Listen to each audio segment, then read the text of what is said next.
جب یہ ہوا میں کہتا گیا، میں نے ساروں کو کہا کہ اتنا بڑا ظلم ہو رہا ہے تو اس کے اوپر انکوائری ہو. میں نے چیف جسٹس صاحب کو میں نے وہ سائفر بھیجا کہ جی اس کے اوپر انکوائری کروائیں. نیشنل سیکیورٹی کاؤنسل کے سامنے رکھا.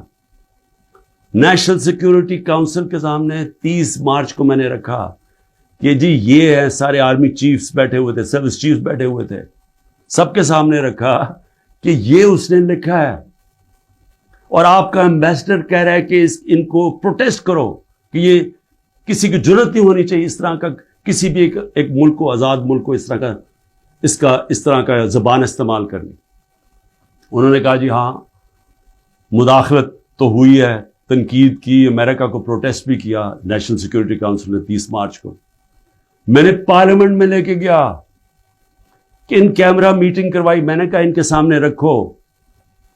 اپوزیشن کو لیڈر ہی نہیں آیا اس میٹنگ پہ. شہباز شریف، آصف زرداری انہوں نے بائیکاٹ کر دی. کیوں کی؟ کیونکہ ملے ہوئے تھے ساتھ، یہ اس کا حصہ تھے، یہ سازش کا حصہ تھے.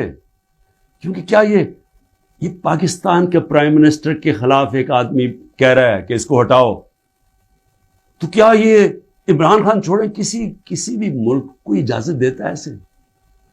کیا ایران کے اندر کسی کی جرت ہے کہ ان کے ایمبیسڈر کو کہے کہ جا کے اپنے پریزیڈنٹ کو ہٹا دے؟ یا ہندوستان میں کسی کی جرت ہے کہ کہے کہ یہ ایمبیسڈر کہہ کہ جی نریندر مودی کو ہٹا دے؟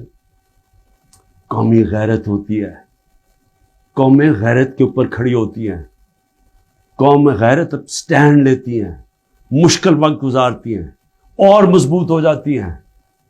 دنیا ان کی عزت کرتا ہے، دنیا اس قوم کی عزت کرتا ہے جو اپنی عزت کرتی ہے. جب ایک عام آفیشل اس طرح کا سٹیٹمنٹ دے اور میں اس کے اوپر کچھ ہو ہی نہ، یعنی نیشنل سیکیورٹی کاؤنسل میں حیران ہو گیا کہ صرف جی ہم ڈیمارش کرتے ہیں. آپ انکوائری کرنی چاہیے تھی، پوچھنا چاہیے تھا، لکھنا چاہیے تھا اس نے کیوں یہ کہا. اور انکوائری جب ہونی تھی تو ایک آدمی نے سامنے آ جانا تھا، جنرل باجوہ نے.